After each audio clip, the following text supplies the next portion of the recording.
Hi guys, it's Amerie and I am back again. It's been a minute.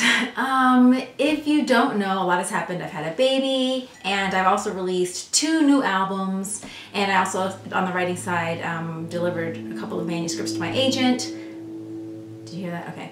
So that took a lot. The baby is like the biggest thing because wow, there's a lot of work with having a baby. I mean, like I think I said this last time when I said that I thought that when people say that you don't get any sleep, it was like kind of like a figure of speech. I mean, obviously you don't get any sleep because it's a newborn, but I thought it was like, you know, you get a few hours here and there. Okay, that day you didn't really sleep, and you have a couple of normal nights, and then you're just in general just not sleeping as much. No, like you're not sleeping. At least for the first 4 weeks, we were just not sleeping at all, really. And I'm exclusively breastfeeding, still doing that. River is now, he hit six months on Tuesday, and so, you know, we're going to be introducing solids and everything. He actually slept through the night for the first time the other night from 7 o'clock until 4 in the morning. Usually he does like a 5-month block in the beginning, 5-hour block, 4 or 5-hour block in the beginning, and then every 2 or 3 hours after that, so just like maybe twice after that. And then our pediatrician recommended doing a dream feed, which we did, and then he kind of just, he didn't really need it. He would still just wake up as usual, but then he started waking up for that too. Or not waking up, but just stirring. So then we took it out, and then now we've put it back in. All that to say, there's not a lot of sleep going on. But I'm used to it. It's really weird. Like, since he's been born, I have not slept for more than 4 hours in a row, because even that first 5-hour time block, you know, it starts at 7 o'clock, you know, so there's a lot of things that you want to do during the day that you didn't get a chance to do, and then you're trying to catch up at night, and then with, you know, the manuscripts, and then with the albums, it was like a lot of stuff. So I think but I'm really happy. I mean, I love it. It's just like, wow, you really are tired. And my hubby is great, the Mister's excellent, and River's awesome, you know, because it's not really on him. He's just moving through life like he's supposed to as a newborn, and now as an infant, although he's not a newborn anymore.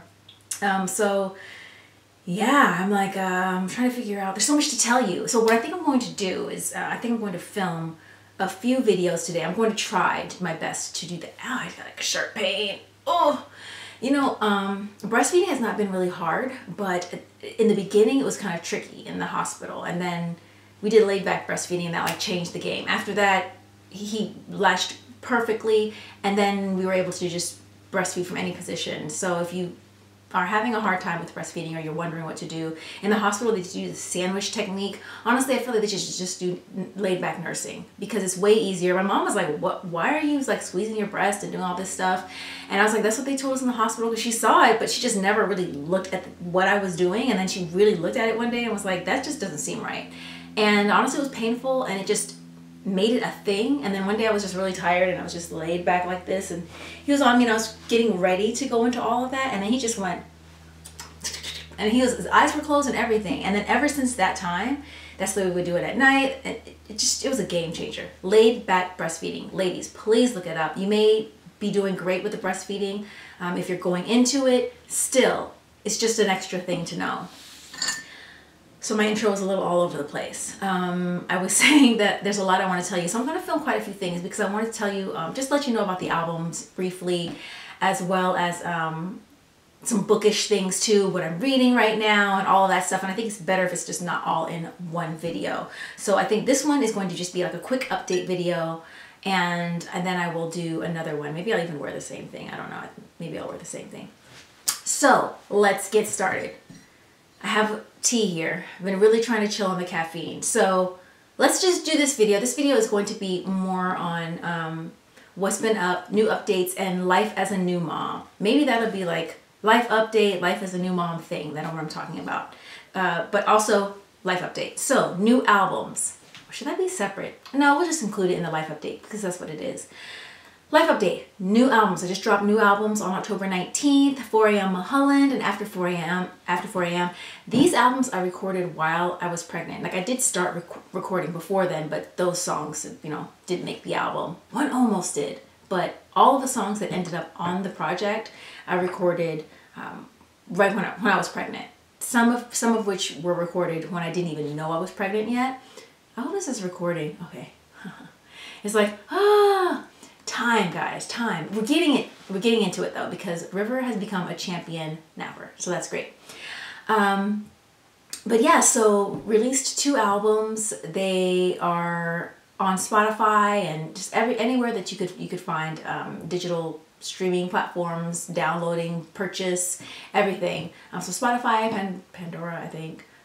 Do they sell things? Yeah, you can stream things on Pandora. I stream from Spotify, and I also stream sometimes from Tidal and from Apple Music. So even when it came time to like purchase, I'm just like, oh yeah, I guess you can purchase on all of those things, but I'm a streamer, so that's just the way I do it. But it's available everywhere for streaming, and again, it's 4 a.m. Mulholland and After 4 a.m. and it was really great. Actually, to the photo shoot, I was 7 months pregnant in the photo shoot as well, which was fun.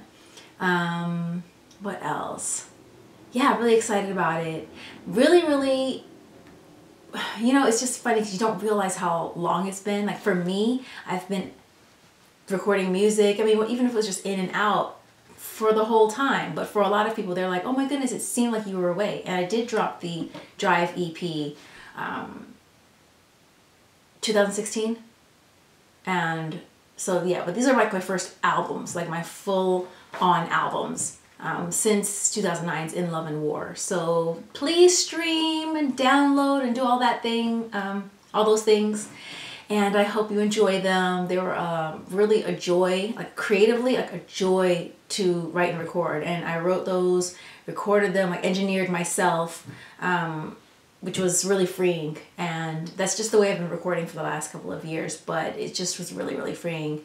And also like writing novels really helped a lot too, because it allowed me to tell the story and say what I wanted to say in a very concise manner really quickly. Like I didn't have to spend too much time figuring out lyrics, even if like a lot of times the melody comes and then the lyrics come at the same time, or maybe one comes after the other. But in this situation, recording this album, when I would sometimes have like areas or pockets where I didn't know exactly, like I knew what I wanted to say generally, but not exactly what I wanted to say, it helped me come up with what to say so much faster because of like exercising that muscle and writing.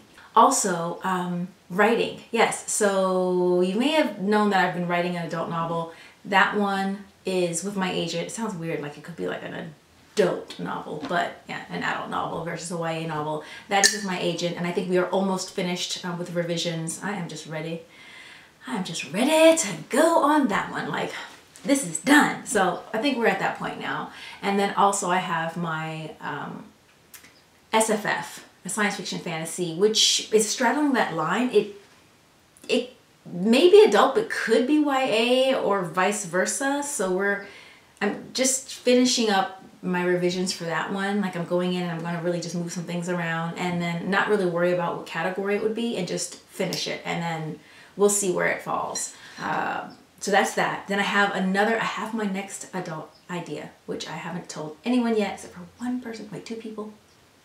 But yeah, I'm really excited about that one. I'm really like geared up, ready to go on that, but I'm not gonna do that yet. And then there's something else that I've been working on that I call my super secret project. I call it my super secret project, but it's not like I'm keeping a secret from you in particular or anyone. Really, it's just only I know about it right now, myself, and the mister also knows about this, and that's it. So even my agent doesn't know about this one. It's just something that I'm just working on. I was thinking of joining NaNoWriMo to either finish that one or to write the first draft of the next adult novel, but I hope I don't have like, I don't like to say dead eyes, tired eyes, because I'm looking like this as far as like what I feel like I'm looking like, and inside I'm like this. My energy is here, my brain is here, but my eyelids, the inside, like my eyelids feel like this. Like I hope they're open enough and I'm awake, but just there's just general tiredness that happens when you're a new mom, and whew, but we'll get to that in a second. So what was I saying? Right, no one knows about this one really. So I call it my super secret project. Not like everyone's like, what is it? But it's just for myself. So I just know to like keep it to myself so the energy just bubbles up inside. Sometimes I feel like when you talk about things in general, whether it's something that you're writing, whether it's something that you're doing, or maybe it's something that you want to do, plans of yours, goals.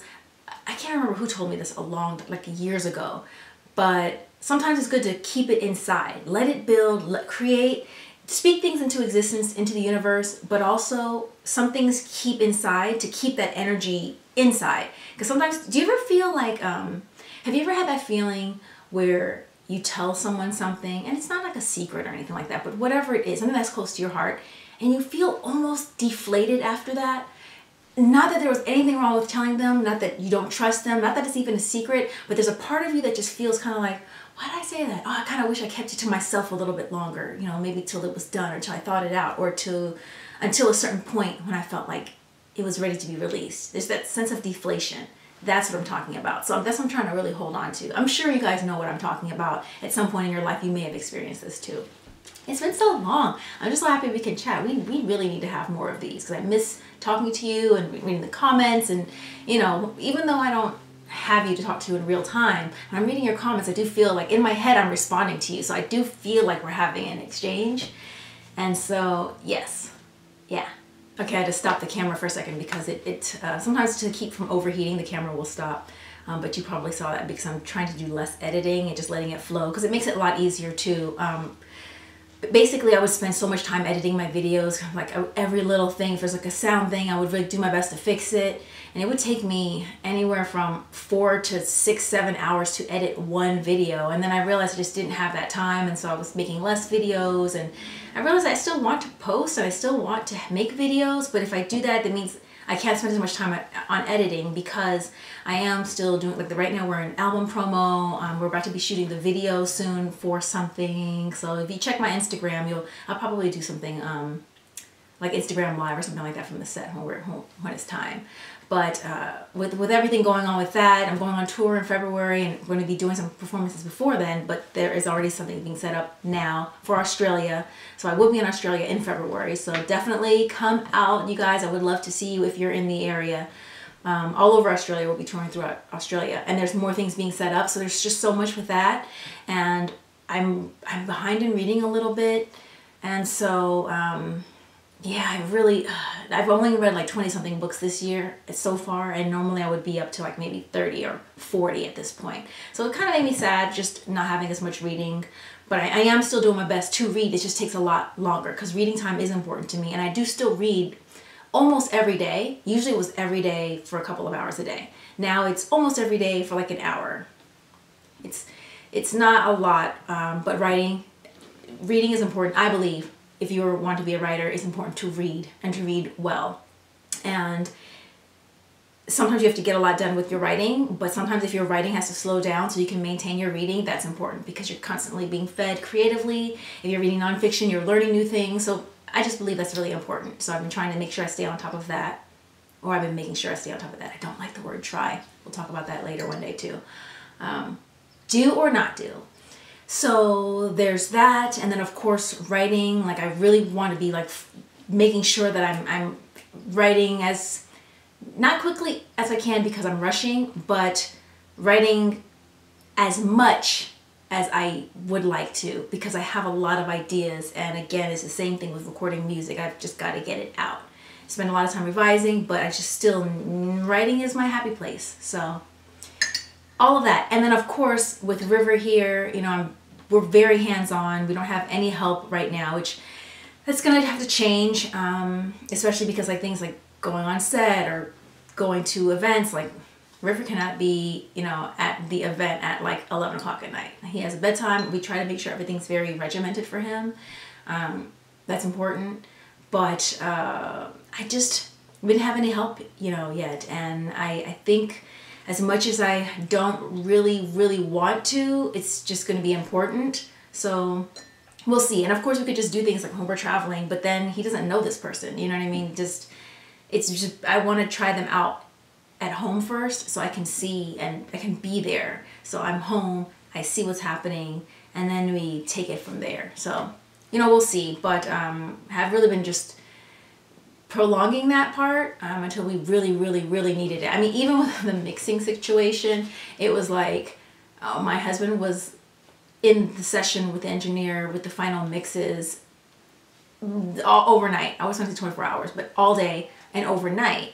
And then after that, then it switched. And then I went to the studio and I was there all day overnight.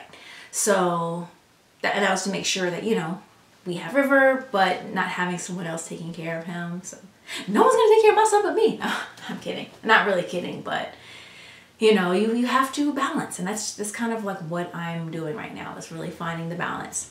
All that to say, editing, yes. So I'm not going to be spending hours upon hours editing a YouTube video now because it's just not the time, but I definitely want to film the YouTube videos because I still want to be able to talk to you. It's just that there will perhaps be less editing than there was before. And the funny thing is, when I watch videos, and when people don't edit a lot, I'm totally okay with it. Like, I don't really care. I actually don't even really care if videos are really well lit or anything like that. When I have people that I love to watch, Sam and Maria, I think Sam goes by, I don't know, is it Sam and Maria or Samantha? You know, Samantha Maria, but I'm not sure if she has Sam and Maria, but she has her channel, her vlog channel, her main channel. Also the author booktube channel, Alexa Dunn. Like, I've known Alexa since like before she got her deal, before she got her agent. I believe we met, yeah, before she had her agent even. And so she's just awesome. And seeing her doing her thing is really great. And she has a really well lit channel, as does Sam and Maria. So what are examples of, see, I feel bad. Like, it's like, oh, what are some examples of channels that are not well lit? I shouldn't say it like that. What I should say is, what are some examples of channels, booktube channels in particular, that aren't really about the lighting, like they just sit down, they just chat. Savage Reads has pretty good lighting, but it's not like beauty lighting, you know what I mean? It's like the daylight, regular daylight lighting. There's a couple people that I follow on YouTube who, they don't have like a bunch of lighting or anything like that, but I don't really care. They have just great opinions, great things to say. Hold on, let me see. You can see I still have plastic on my phone. I got a new iPhone, and I always keep the plastic on. I'm one of those people that keep the plastic on for basically as long as possible. I don't know why. It's just, I just do, because I don't know, it just feels new and I just really like it. Who have I been following that I really like? Oh, Chris. His name is Chris. Chris has a great channel. Like, he's really well read. Chris Bookish Cauldron. And he has an awesome channel. He doesn't have a whole lot of subscribers. I mean, I guess it's a good amount of subscribers. It's like 1,000 something, and it's probably growing all the time because his channel is superb. He reads a lot of literary fiction. He also reads fantasy as well, some good genre stuff, and he just has really good opinions, and he gets really detail oriented. And it's not beauty lighting. He just sits in front of his bookcase and he just chats, and I love it. Also, someone else that's really great, you know who I started also checking out too, is, now we're off the whole lighting thing and who does lighting thing. Now I'm just telling you about who I really have been following recently. Because for a while I wasn't watching any YouTube videos at all because I didn't have a chance to, and then sometimes it would stress me out to watch booktube videos because there's so much going on with writing, and I was like, I'm not finished yet, and then I'm watching the booktube videos and I'm not making videos, and I should be doing that, and it's kind of stressing me out a little bit. I'm pretty neurotic, and I can get anxious pretty easily. So, actually, do I get anxious pretty easily? When I'm overwhelmed, I do, but otherwise I'm good, but yeah. Murphy Napier, she's a pretty great channel too. Also, if you're a writer, the Penguin Random House channel is really good to follow because they have lots of writers and they put up lots of posts.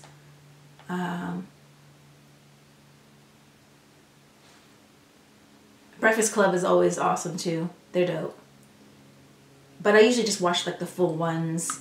I haven't watched in a while, but the full ones in a while. But I've been watching like the clips, the Breakfast Club Power 105 one, the one that just has like the clips and stuff. Wait, do they have full? Maybe they do have full ones sometimes. It was also really great. Politics and Prose Bookstore. Ink and Paper Blog. That's another booktube channel that I've really been liking a lot. Ink and Paper Blog. And he's really nice. It's just, I think he reads a lot of literary fiction as well. I think that's what, he might read some fantasy, but for the most part, he sticks with the literary fiction. Is it still recording? Yeah. He sticks with the literary fiction, and it's great. And, yeah. So I'm going to leave that for now.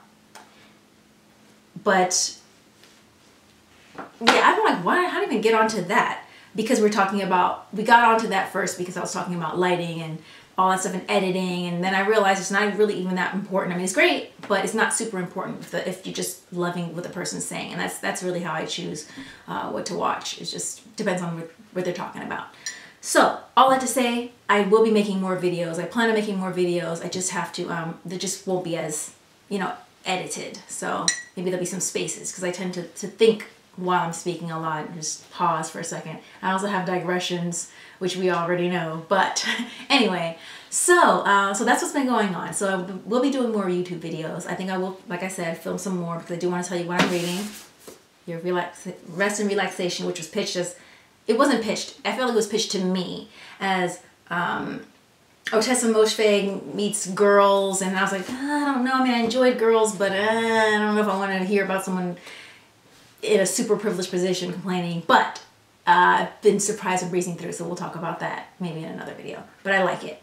Yeah, so my update, that's my life update regarding the writing and the new music and stuff like that, and what it's like to be a new mom. As a new adult, someone just coming into adulthood for the first time. I wasn't thinking like, oh my goodness, I cannot wait to get married right now and have children, da, da, da. I'm very career-minded. I had a lot of goals in mind, and I just wasn't thinking about that. And then when I met my husband, at my time with my future husband, then I was like, okay, I'm thinking about it. But it wasn't like, I need to have it right now and do all these things. I think part of me was always afraid of, having a child. Like, I knew I wanted to, but part of me was always afraid that I would lose myself. And what if I become this different person, especially a person that I don't recognize, especially because, when I see children, I would never be like, oh my goodness, a little kid, ooh, ooh, ooh. It'd be like someone else say, oh, that kid's so cute. I'd be like, it's a kid. Just don't kick my seat, please. Thank you, bye. You know what I mean? And so I know though how all in I am. I'm like all in. So I had a feeling that, when I have a child, I'm going to be so all in. I'm going to be all about my child. And I'm so afraid, like, what if I lose my ambition? What if I lose, like, my goals? What if I lose my dreams? Not because, like, I can't do it, which sometimes things can be difficult for lots of people, just logistics of life. So I was like, what if I don't even care anymore? What if I don't care about the goals that I've had for so long? And I'm good with it. Like, oh, no, I'm good. And there's nothing wrong with, to me, it's great women have a choice. You don't have to be career-oriented and have a career and being a mom. Look, being a mom is a full-time job. It is a full-time job. I don't care if that's what you do and you leave your career, or if you didn't have a career and you had a job and then you just don't get a career because you decided to be at home and be a full-time mom. There's so much to do. And logistically, of course, keeping house, taking care of your child, feeding your child, making your child staying alive and healthy, but nurturing your child, teaching your child sees everything that you do, everything you eat, everything that all of your mannerisms, how much television you watch, how you're eating, how you're sitting, how you interact with the world. You are teaching your child how to interact with the world. That is the most, and I know people used to say this sometimes, and I used to feel like, I don't know if there was something in me on my feminism radar that would kind of wrinkle a little bit when people say it's the most important job you could ever do. It's being a parent. It's like, and I'd be like, that's what they say to women, but they don't say that to men necessarily. But it really is. Seriously, it really is. You are molding and shaping another human being that's going to go out and has to interact with the world and make this world a better place, hopefully, for other people and for themselves. It is huge. Now, I'm not going to say that's the most important thing a woman could ever do, because, hey, I have a woman out there who's curing cancer, and that's pretty amazing. Even if she doesn't have a child, she's saving a lot of lives. So I can't say one's more important than the other. What I can say is raising a human being, creating a life, or allowing God to use you to create that life, right? And then taking on that role, that honored role of being this child's parent, being this child's guide to help them, allow them to achieve their purpose. You are here to help them achieve their life's purpose. You are their helper. You're their guide. That is probably one of the most special things, a human being, one of the most special things a human being can do, it's probably the most magical in the sense that life being created, that whole act of creating a life is, to me, it's bonkers. It's still hard for me to wrap my head around it. That there was a person who came out of my body, and I didn't like put the person in there, but there was like no one there, and then there is someone there, and now they're out. It's just crazy to me. But being a parent is one of the most honored and one of the most special things a person can do. That said, I was really like apprehensive because I wasn't sure what type of person I would be, what kind of parent I would be, but just not even that, what kind of person I would be, I think, more so than a parent. Because I felt like I would be a good parent because I would be all up in the situation. But I just didn't know if I would lose myself during that time. And I'm happy to say that I haven't. I don't find myself to be any less ambitious. Like I said, that doesn't mean a woman has to go out there and try to do everything, because there's so much put on women all the time. We have to be this and that and the snapback and all that stuff. I still have like my little tummy because I haven't really gone to the gym. I mean, I was going to go and then I just didn't because I didn't feel like it. That's the truth. I did go walking a lot. You know, I did start moving my body and exercising in that. But also because, you know, my body just didn't feel ready. I went for a light jog for like 10 minutes once, and I was feeling a little bit of achiness in my pelvic region. And I was like, too early, not going to do it.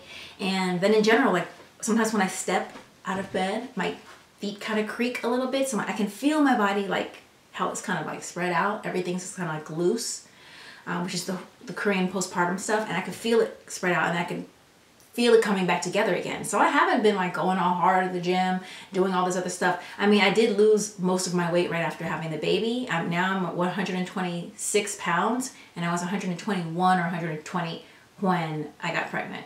So there's still 6 pounds there. I think a lot of it is water weight. Like for some reason, I am retaining water. I don't know why, so I'm still retaining so much water. It's probably a little bit of weight and water. And I noticed the difference in my legs, but I noticed my rings, like how tight they are. It's just something that I notice. But I was like, I'm not going to go all out of control, hurting my body and pushing myself so I can have flat stomach. It's just not super flat right now. It's flatter, I guess, right? Flatter. You know, I'm wearing sweatpants. They're gray though, they match. But, you know, it's not like before. Not yet. And I noticed that when I started doing crunches and stuff, it actually did flatten out. I did 3 sessions, like 3 different days of crunches, and it started getting flat really fast because I couldn't do crunches right away because I had a little bit of abdominal diastasis or whatever. It's kind of come back together, but I don't know if it's there all the way yet. So I'm just sitting, you know, I sit down, lay down in bed, stand up, and do those exercises where you're pulling in your belly, holding, pulling in your belly, holding. You're supposed to do that for 10 minutes a day. Do I do that? No, I miss days sometimes, and sometimes I only do it for like 5 minutes, but I'm trying to stay on it, but I'm not neurotic about it, you know what I mean? So I'm trying to figure out how we got to the gym, or not going to the gym. Cold tea, exactly what I need right now because these days I run so hot. But yes, so that's how we got there. Everything that women are told that we should do, should want to do, and all this other stuff. I'm not saying that everyone has to be ready to do it all. You should just do what you want to do, because just even being a mom, that is not just being a mom. It's a lot of work. It's harder to me, it's harder than when someone goes outside of the office, because the emotional is like a full emotional investment. You can't just like walk your way through it. You could, but then you're constantly wondering if you gave your child the best that they could have from you, the best nurturing, the best teaching, you know, so it's just a lot. It's a lot. Anyway, I still feel like myself. I feel like I'm still me. I'm still as ambitious. I still have the same goals. Now it takes a little bit of extra planning to make sure that the time is spent doing what I'm supposed to do. I don't really have as much time to kind of lollygag, or I was never really a fiddle faddle around type person anyway, but still it's just like, this is the time you have, like make it happen in this amount of time. There's been a routine. At first there wasn't as much of a routine. It was kind of like the old routine just blew up, and then we had to figure something else out. But that's since been coming together, and now we have a routine. He's napping regularly now with scheduled napping times, and he's used to it, so he's like tired at certain times. There's that, and then he's going to sleep. So he's pretty much, we're at 7 to 7. And he goes to sleep. Well, actually, we kind of moved to a 6 to 6 now. It's more like a 6:30 to 6:30 is what's really happening now. And he's still getting up in between those times. He's kind of up at 5:45, but he knows we're not going to get out of bed until 6:30, because that's when as a family, we're ready to get out of the bed. You know, before we had the baby, you know, Mr. and I we got up at 4:30 in the morning. 4:30 in the morning, we're going to the gym, we're doing whatever. But now we're really tired, and you really do want to sleep. Especially because I might have just been up with him, feeding him at 5:45, you know what I mean? Depending. Like, I'm still like, I feel like this. But it's been awesome. It's been really awesome. And I was talking about a lot of, as far as like recording the album too, most of that was recorded while I was pregnant. So there was one song I recorded actually after he was born, and that was For the Lovers. For the Lovers was recorded after he was born. And actually a couple of the lines, because I went back in and I was like, oh, I think I know what goes in right here. I recorded when I was nursing him. See, actually, and I was so quiet because what was I saying? What part was it? Ain't nobody's business, baby, no. Right? Something like that. It was like one of those parts. Ain't nobody's business, baby, no. Yeah, that's what it was. And so if you hear me finish the line, and then you hear, yeah, because I was nursing him and it was so quiet. You see how quiet it is? It wasn't like a big belting line. It was just like, ain't nobody's on it. I mean, I'm barely even opening my mouth.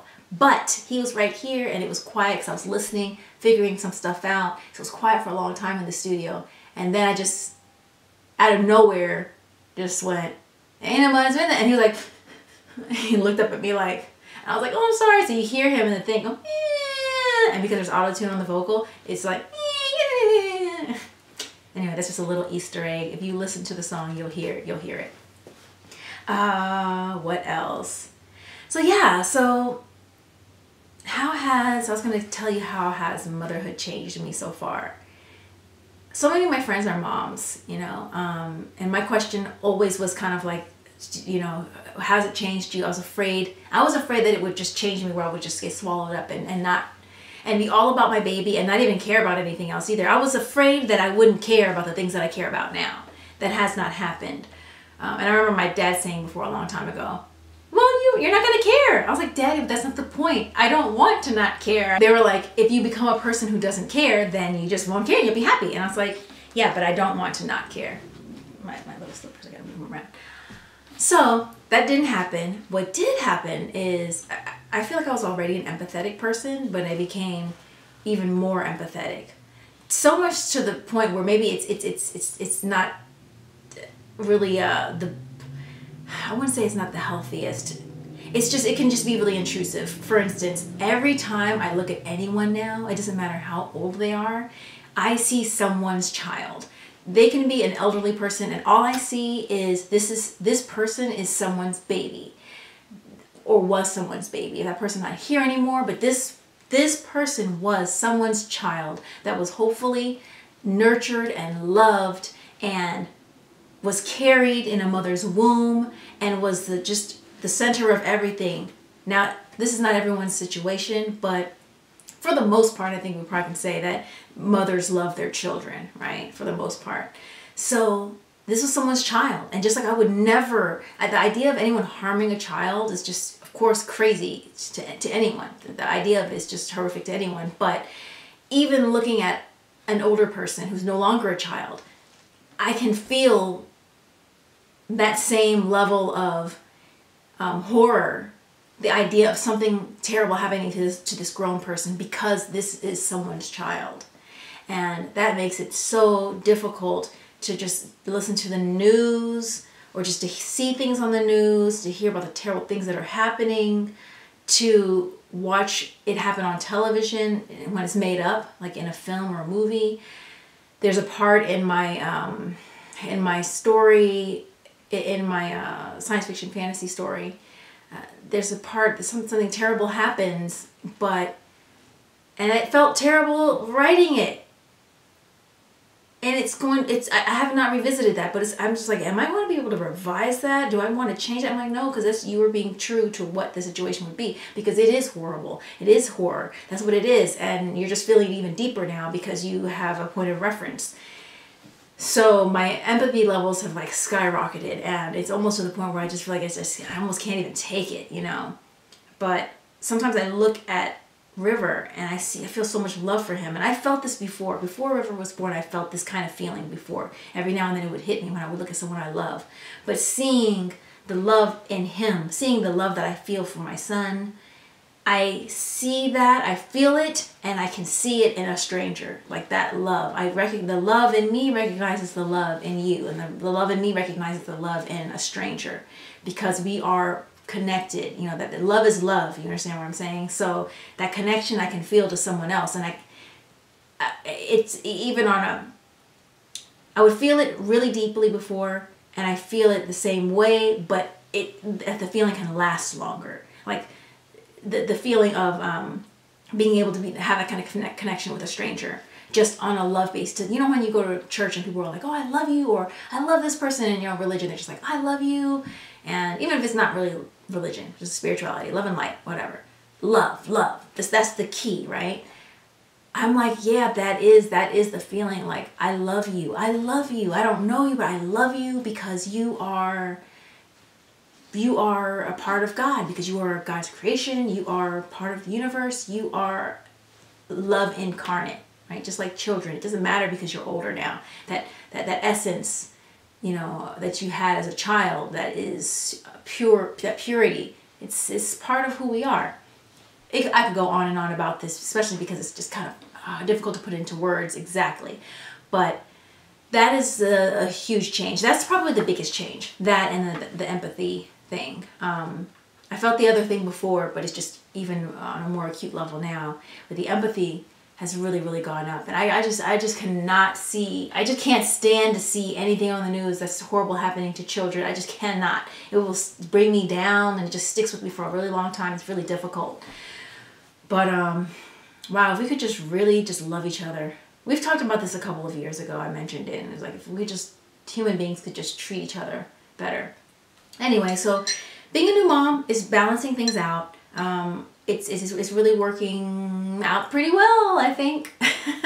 You know, I was really like, why did he not come up with a set of instructions? I was looking at the people at the hospital when we were about to go home, like, you do know that, you know, we don't totally know what we're doing, right? Like, he's a newborn, and I'm like, what are you doing? Give me this child to take home right now. I mean, I was with my parents, but still, it's just like, you know, every little thing, you're researching every little thing. You just want the best for your child, but you don't want to be a helicopter parent. You don't want to coddle them. I am not a believer of coddling. Like, I think that whole, sometimes I call it the coddleification of America. I feel like sometimes we do get very coddly with things, and it's just always trying to make everything so safe, and the world is not safe.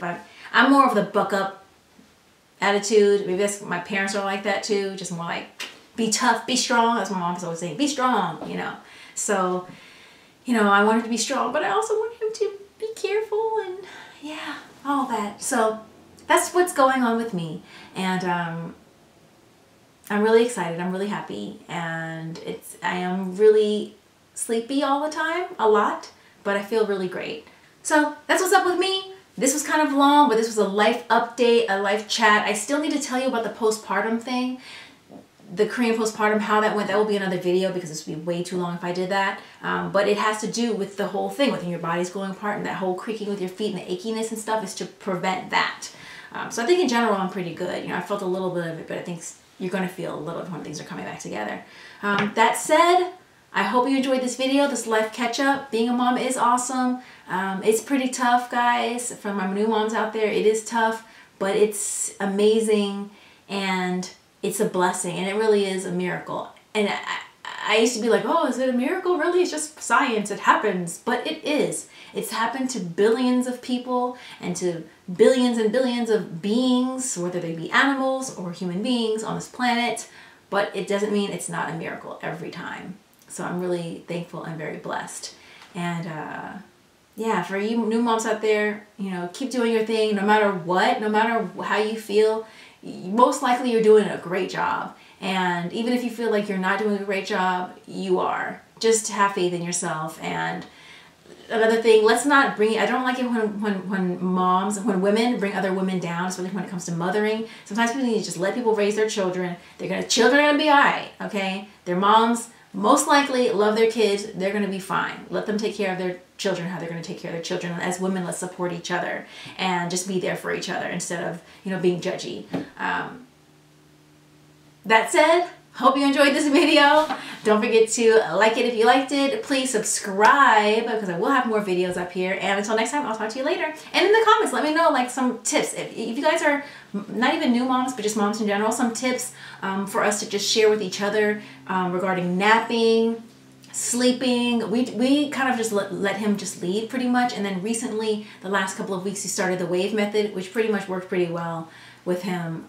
We felt like it was at a good time. Yeah, if you have suggestions on sleeping, different methods of napping, when you introduce solids, what you introduced, all of that stuff, please share with us because I know a lot of you guys are also having kids too and having babies because some of you were just about to have cesareans when I posted my last thing and we were talking a lot about that. So let's just make this whole thing a big sharing situation in the comment section. And don't forget to subscribe. I will talk to you guys later. Bye.